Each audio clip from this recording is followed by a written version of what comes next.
occur, that has yet to occur, but he again uses the past tense. So Allah subhanahu wa ta'ala, firstly, he begins the surah with Alif Lam Mim. Alif Lam Mim. So these are again huruf muqatta'at, those disjointed letters, the meaning of which we do not know. And then Allah subhanahu wa ta'ala in the second verse says, غُلِبَتِ الرُّمْ غُلِبَتِ الرُّمْ فِي أَدْنَى الْأَرْضِ وَهُمْ مِنْ بَعْدِ غَلَبِهِمْ سَيَغْلِبُونَ. Allah subhanahu wa ta'ala says the Romans have been defeated. They have been defeated in a certain location, and there is a little bit of debate about the location where this happened, this event.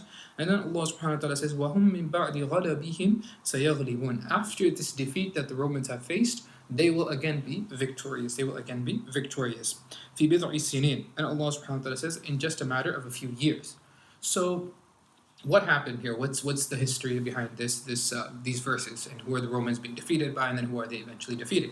So historical narrations tell us that in the early 600s, right? So this is before the Prophet ﷺ, he was even given prophethood. At this time before that, the Romans were the two major superpowers at that time in that region, were the Holy Roman Empire and the Sassanid Empire. So one was, they were backed by the Christian creed, which was, of course, the Roman Empire, and then the other one was the Persian Empire, which was more of a polytheistic one. They were more Zoroastrian, fire worshipping, all these kinds of things. So they were pagan in their beliefs, because some of them, they believed in duality of God and things like that.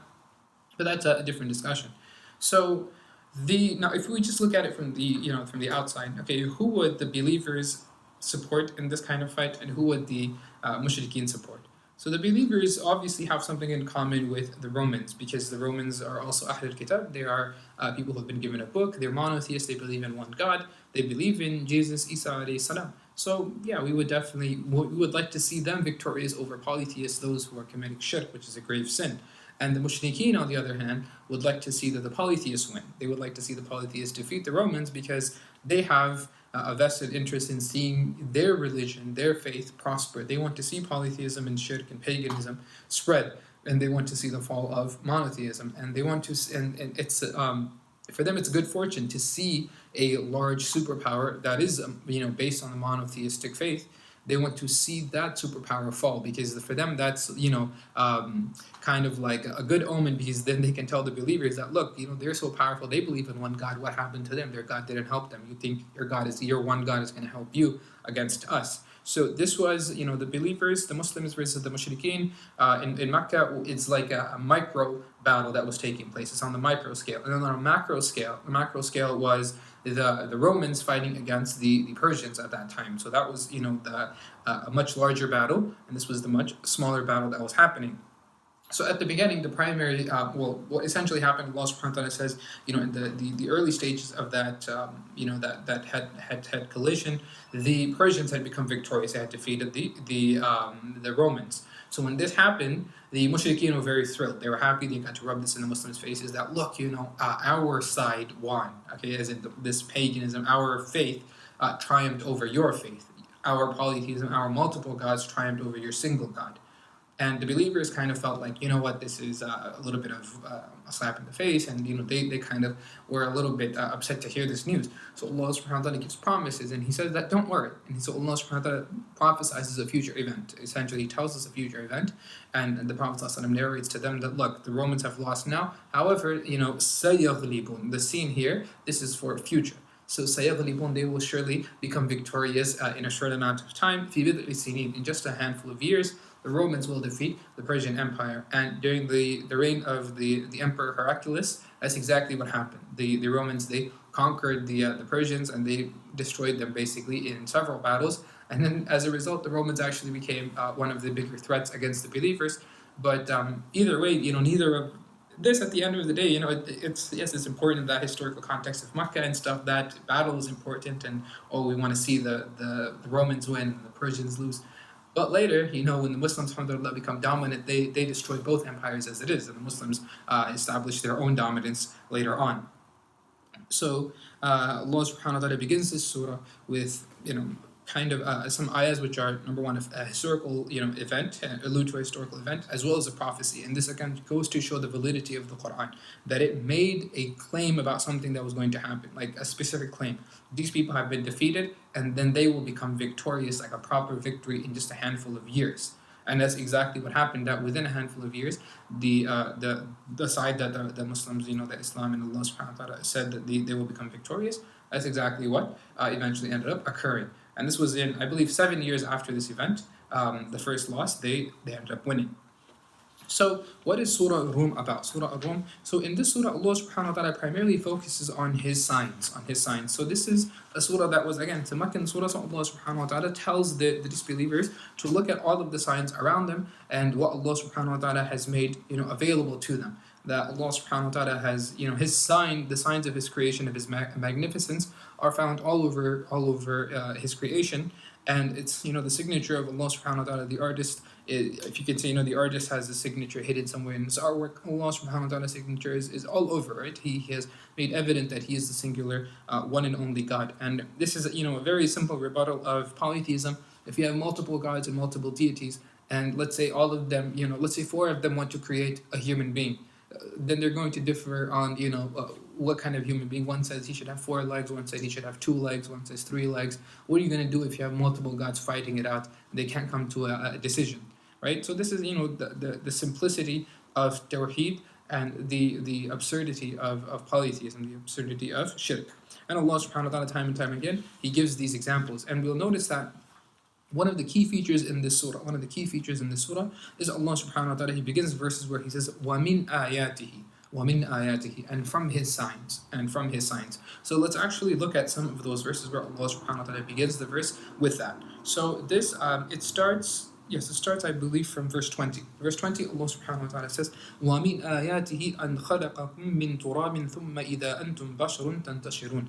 Allah subhanahu wa ta'ala says, and from His signs that He has created you from dirt and dust, from clay.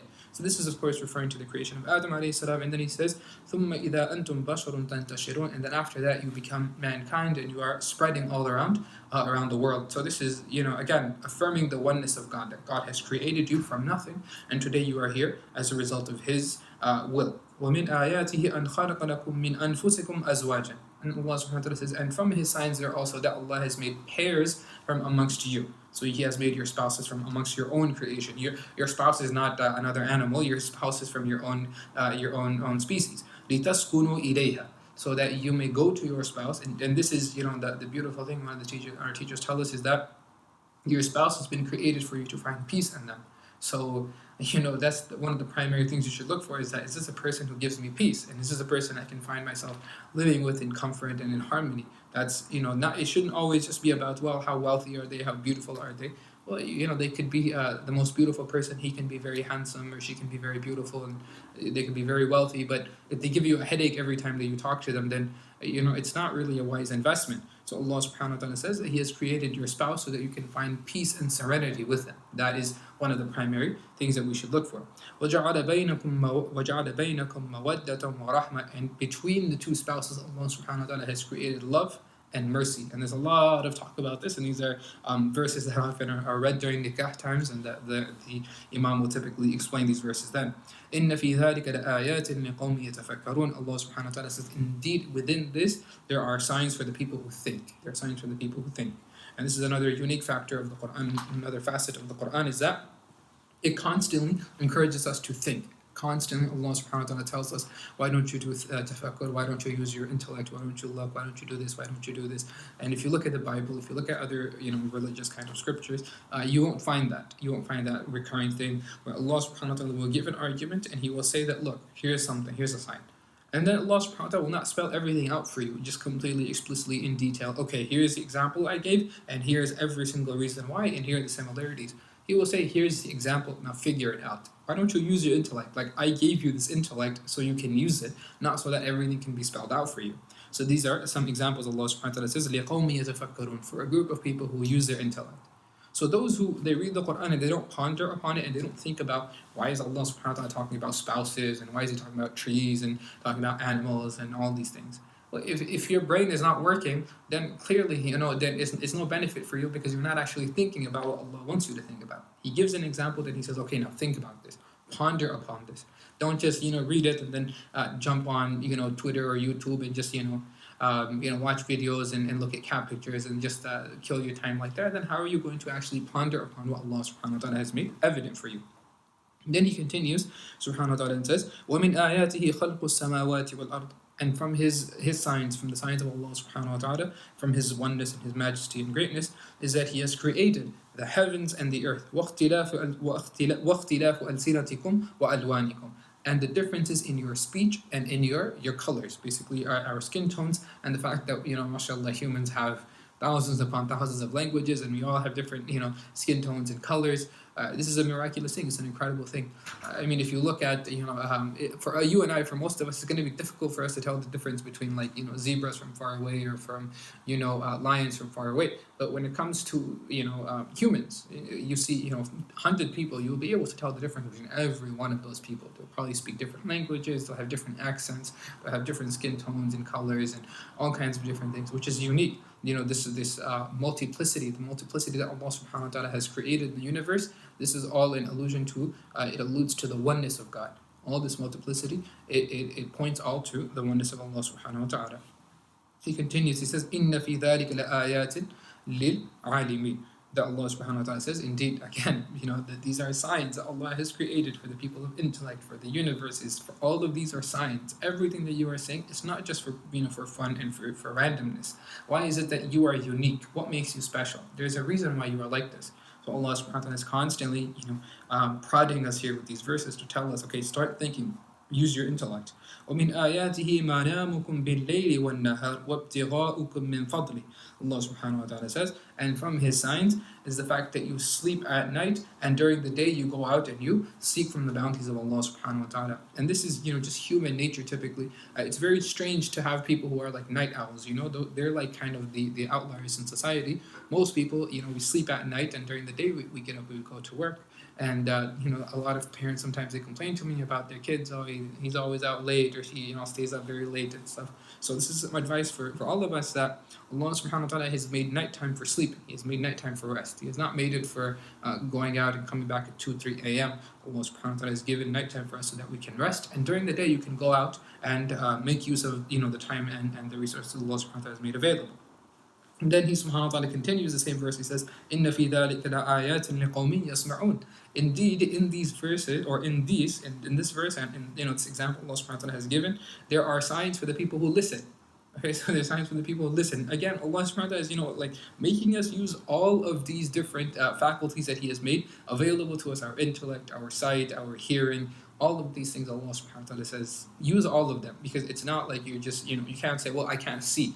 So I can't see the greatness of Allah. So what? So why don't you use your intellect? Why don't you use your ears? Why don't you listen to the greatness of Allah subhanahu wa ta'ala? All of these will allude to, or will point in the direction of Allah subhanahu wa ta'ala, of the oneness of God. He continues and says, وَمِنْ آيَاتِهِ يُرِيكُمُ الْبَرْقَ خَوْفًا وَطَمْعًا وَيُنَزِّلُ مِنَ السَّمَاءِ مَاءً فَيُحْيِي بِهِ الْأَرْضَ بَعْدَ مَوْتِهَا. Allah subhanahu wa ta'ala says, from His signs, again He says, that He will show you the lightning, and He will, out of fear and out of hope as well, out of fear and out of hope, because He rains down from the heavens that which will, the water which will give life to the earth. And Allah subhanahu wa ta'ala says that this is after the earth has already died. So when you see that earth is flat and dry, and it's cracked open, it looks like nothing's going to sprout out of it. Allah subhanahu wa ta'ala will send rain down, and even when there's lightning and there's thunder, there's a little bit of fear, right? That's just that natural instinct we have, a little bit of fear, right? When it's like a loud crack and you weren't expecting it, so you kind of jump a little bit, you're a little bit hesitant. But there's still hope, and there's some kind of goodness that, what, thank God I've been needing this rain for a while, or my plants get some water, or my lawn gets some water, or, it's been very hot and humid these days, some rain will be good for us. So there is still that hope as well. And Allah subhanahu wa ta'ala doesn't just give for one reason, He has multiplicity of reasons. And then He says, again, the ayah continues, إِنَّ فِي ذَلِكَ لَآيَاتٍ لِقَوْمٍ يَعْقِلُونَ. Indeed, in these things are signs for the people who use their intellect. Again, Allah subhanahu wa ta'ala is, poking and prodding us, like, keep using your brain, keep using the faculties we have made available for you so that you can see this. Subhanahu wa ta'ala continues and He says, وَمِنْ آيَاتِهِ أَن تَقُومَ السَّمَاءُ وَالْأَرْضُ بِأَمْرِهِ ثُمَّ إِذَا دَعَاكُمْ دَعْوَةً مِّنَ الْأَرْضِ إِذَا أَنْتُمْ تَخْرُجُونَ. Allah subhanahu wa ta'ala says, from His signs is the fact that the heavens and the earth continue to remain. There is essentially nothing that is obligating these, the rules of the universe and the laws of the universe, to remain stable as they are. There is nothing. There is nothing that is literally obligating and necessitating every single proton to have the charge that it does, and every electron and every neutron to behave in the way that it does. If they were just off by even a factor of 1 or 2, the universe as we know it would fall apart. Allah subhanahu wa ta'ala says only by His will, only by Allah's command, does everything in the universe, in the heavens and the earth, actually remain as they do. And then He subhanahu wa ta'ala says, ثُمَّ إِذَا دَعَاكُمْ دَعْوَةً مِّنَ الْأَرْضِ. When Allah subhanahu wa ta'ala makes the claim and the call, when you're buried into the earth, إِذَا أَنْتُمْ تَخْرُجُونَ, that's when you will come out. When Allah will call you out of the earth, even if you are dead in dust and bones, Allah will call you and you will be resurrected and you will come out of that earth. And then in verse 32, Allah subhanahu wa ta'ala gives a little bit of a warning for those people who come to kind of divide the religion. People who unfortunately are always looking for excuses to say that, oh, you know what, you're one of them, and you're one of, you follow that strain, or you follow this is your teacher and that's your scholar, and this and that. So Allah subhanahu wa ta'ala criticizes those people, and He essentially gives a warning to them. He says, مِنَ الَّذِينَ فَرَّقُوا دِينَهُمْ وَكَانُوا شِيَعًا كُلُّ حِزْبٍ بِمَا لَدَيْهِمْ فَرِحُونَ. Allah subhanahu wa ta'ala said that, there are those groups who, they have فَرَّقُوا دِينَهُمْ, they have divided their religion, they have turned it into different sects and groups, and وَكَانُوا شِيَعًا, and they were various, groups, essentially, various strains of thought, and they were divided, they had divided their religion. And as a result, Allah subhanahu wa ta'ala says they are only happy with whatever they have. Like, oh, we're on the right path and everyone else is misguided and lost. So this is very dangerous. This is very dangerous. We have our normative Islam. So we have normative Islam, and that is what we should be most comfortable with and most accepting of. When it comes to a lot of these very unique and shadh opinions, there's a reason why they are unique and shadh opinions, and there's a reason why scholars have strayed and stayed far away from them, because they break from what is normal, break from what is acceptable. So we have our schools of thought, and we have those scholars who have been attested to by thousands and thousands of scholars over hundreds and hundreds and hundreds of years, and our religion has essentially stayed the same. Yeah, sure, we have some differences of opinion. Maybe we pray a little bit differently than others. Maybe our wudu will have some fara'id and some sunan. There'll be some differences, but at the end of the day, the wudu is still a necessity. The salah is still a necessity. The hajj is still a necessity.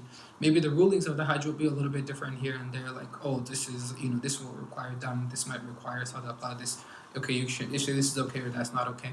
There might be some small differences here and there, but for the most part, we are almost all agreed on the fact that we have to pray. And here's the prayer. And then we have to make wudu. Here's the wudu. Here's the hajj. Here's the zakat. Here's the fasting. It's not like, well, when it comes to fasting, food and drink is not permissible. However, it's okay for you to drink water every 4 hours. We don't, that's completely unacceptable. Even, those who have kind of the stranger opinions will still be like, no, that's not fine. So we should definitely stick to our normative Islam with the difference of opinion that are available to us.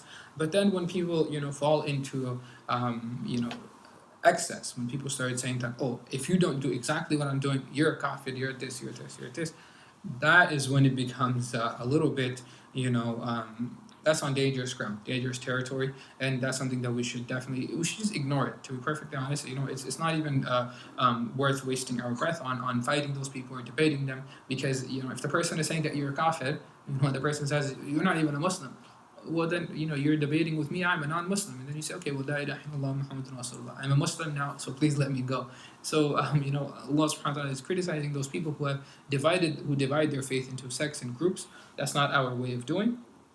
Difference of opinion is one thing, but division of the religion and saying that, okay, he's not a Muslim and she's not a Muslim and these people are Ahlul Bid'ah and these people are Ahlul Shirk and all kinds of stuff, that is very dangerous ground, and it's not something that we should step into, especially because when we lump everyone together, we make a generalization, we say that all 1,000 of those people are mubtadi, or they're all mushrik, they're all bid'atis and they're all doing innovations. Okay, what if just one of those people is not?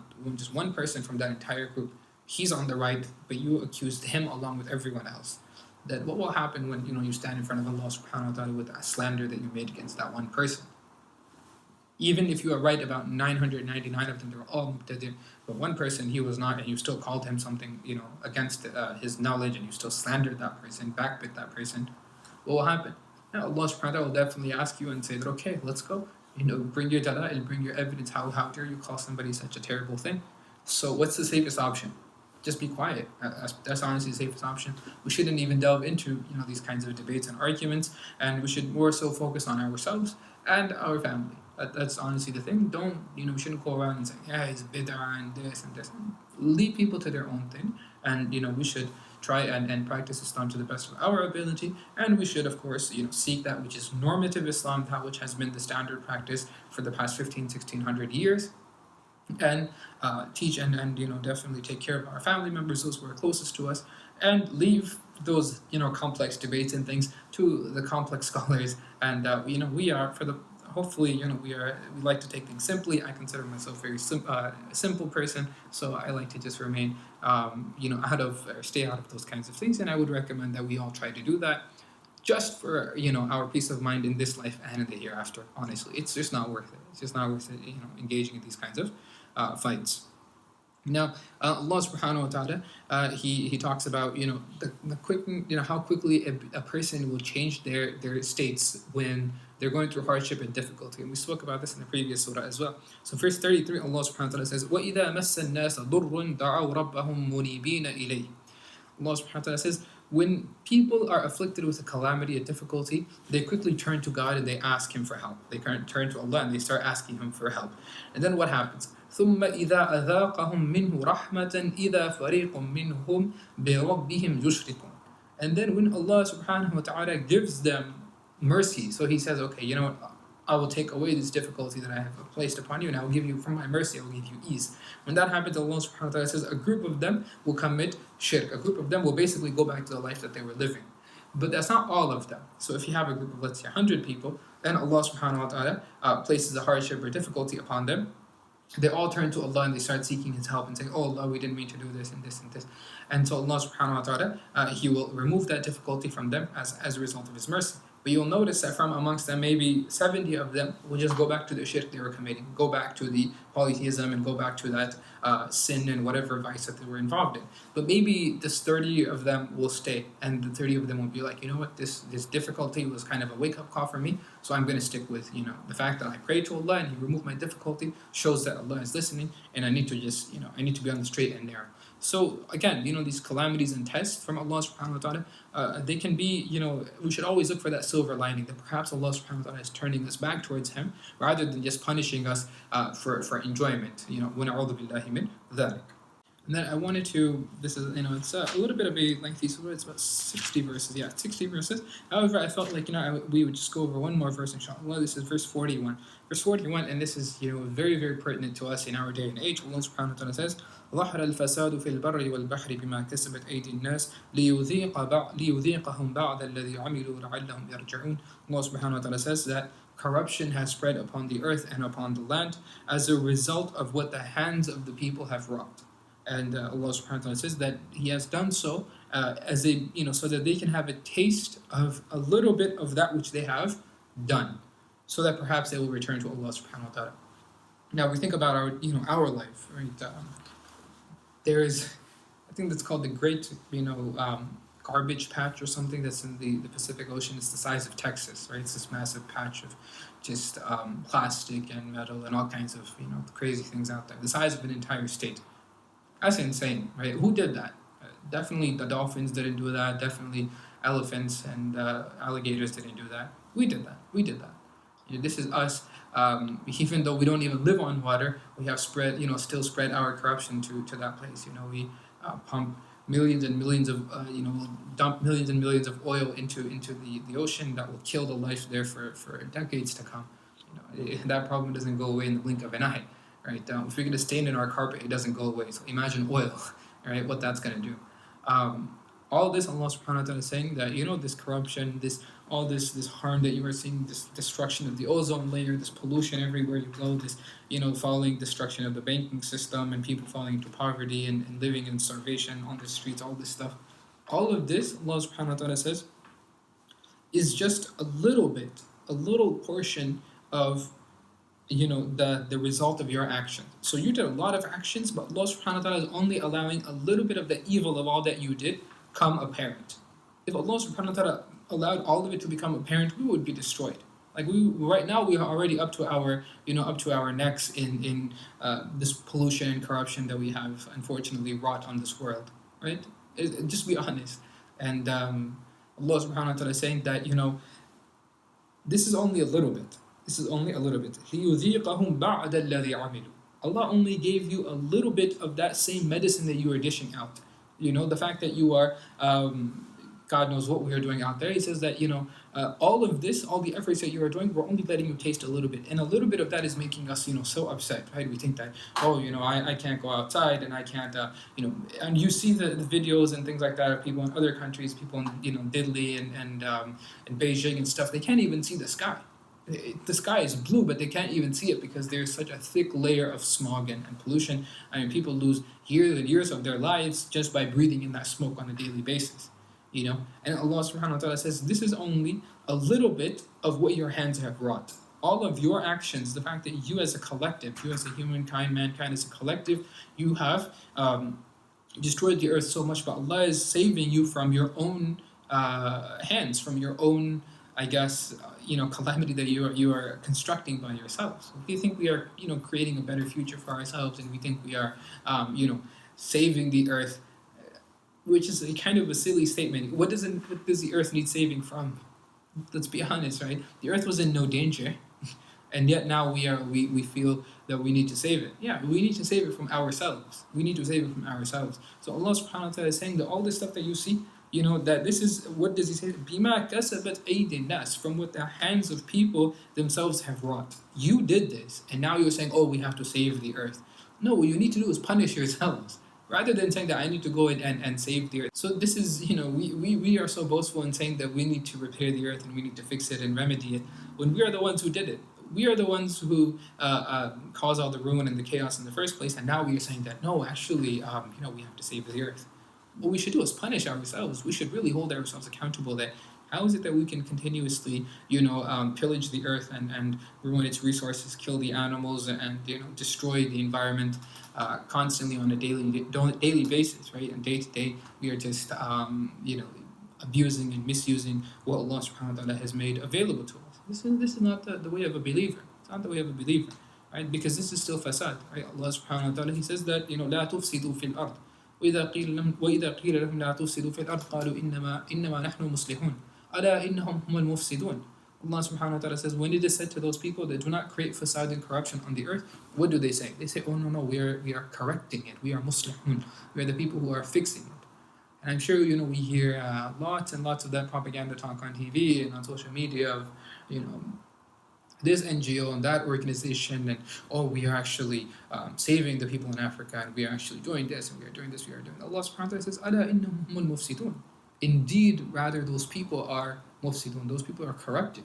They are doing this under the guise of actually remedying things and fixing things. But the same places that they are going to fix and remedy, what will happen to those places in 50 years and 100 years? Those places, the crops will not grow, the animals will begin to die, and the air will be filled with poisonous smog and air, and the water itself will be poisonous, and the children that are born there will be born with defects and different types of diseases and cancers, which were never found before, but all of a sudden they are.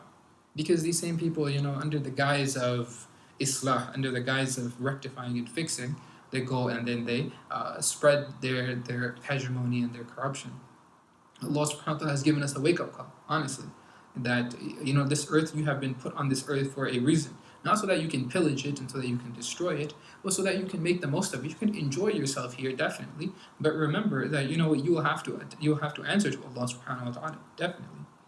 We are so careful, most of all, inshallah, we are careful, but definitely we're careful when it comes to the mushaf and the Quran and the masjid and things like that. We're careful, okay? I can't drink water in the masjid, or I can't eat food in the masjid, I don't want to spill anything, or I can't let the Quran touch the ground, or I can't let it drop, and we get so upset when that happens. But we're not even that careful when it comes to people's feelings, right? We'll just say anything, we'll just make any remark or statement or ignore people or hurt people's feelings without a second thought. But when it comes to the mushaf, we have to hold it tightly to our chest, and we have to put it in a special place, and we have to dust it every day, make sure it's clean and nice and it smells good. And this is a physical thing. Is definitely, the mushaf is sacred, absolutely, but the heart of a believer is far more sacred than a physical, tangible object. I'm not talking about the Quran, we're talking about the mushaf. I just want to make sure I clear that up. So Are we even careful when it comes to other people and how we treat other people as much as we are about tangible physical objects? And then even more so, we care less even unfortunately about the environment and the world that we are living in, right? Just like Allah subhanahu wa ta'ala will hold us accountable for, okay, how did you treat my masjid? How did you treat the house of Allah? Then he will ask, okay, how did you treat my believers? How did you treat my creation, my slaves, who are your friends and your neighbors and this and that? How did you treat them? And also, how did you treat the earth which I placed you upon? Were you the one who was spilling, millions of gallons of oil into the ocean, into the lakes? Were you the one who was, polluting the air? Were you the one who was, killing animals and doing all kinds of random things? Were you the one causing facade on the earth? And our level of concern and our priorities really need to be adjusted. They need to be kind of rectified, and we have to see. Are we really? What are we truly concerned about?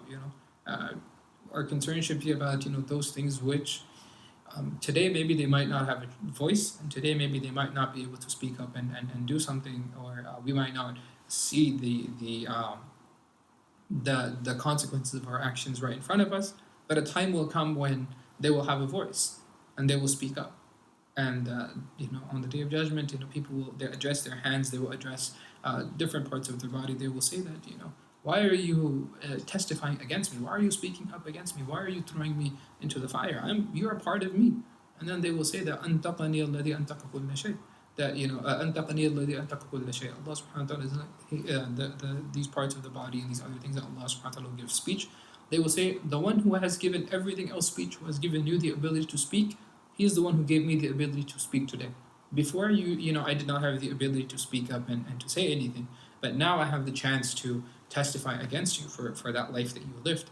So we should be very, very careful that everything out there in creation is a creation of Allah subhanahu wa ta'ala. And it will definitely bear testimony either for us or against us on the day of judgment. A time will come, when that testimony will be given. And we want as many things and as many people on our side as possible. We want very few people, arguing against us.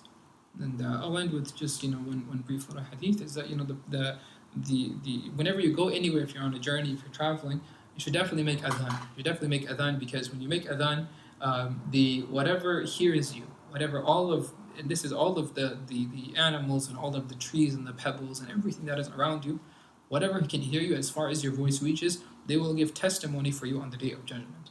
They will stand up and they will say that this person, yes, I heard him make adhan in such and such location. This is a big deal,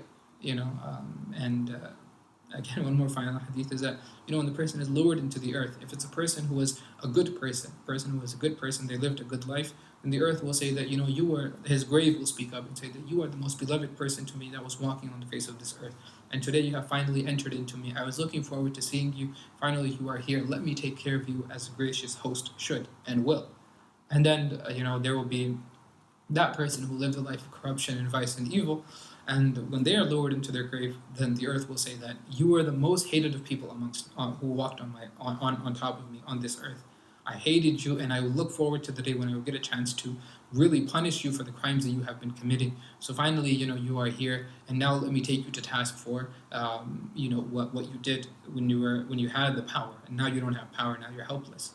So now that Allah subhanahu wa ta'ala has given us power and ability and resources, let's make the most of them and use them for good, inshallah. Use them for good. And this is, it's like playing on easy mode. When Allah subhanahu wa ta'ala gives us so many resources, so much power and ability, it's easy mode because it allows us to get, into Jannah much quicker. Seriously. When you have the money to give to charity and you give it, then you're guaranteeing for your a place for you in Jannah. When you have time and you give that time for noble causes, then again you are guaranteeing for your place in Jannah. Guaranteeing for yourself a place in Jannah. So all of these things Allah subhanahu wa ta'ala has given them to us. Let us make the most of them, inshallah. We did throughout this month of Ramadan, and inshallah after this month is done, and the days will keep coming. Life is not going to stop for anybody. So as time passes, then inshallah may we become stronger and better believers and better people, inshallah. And may Allah subhanahu wa ta'ala give us tawfiq to continuously keep improving. وآخر دعوانا الحمد لله رب العالمين جزاكم الله خيرا والسلام عليكم ورحمة الله وبركاته.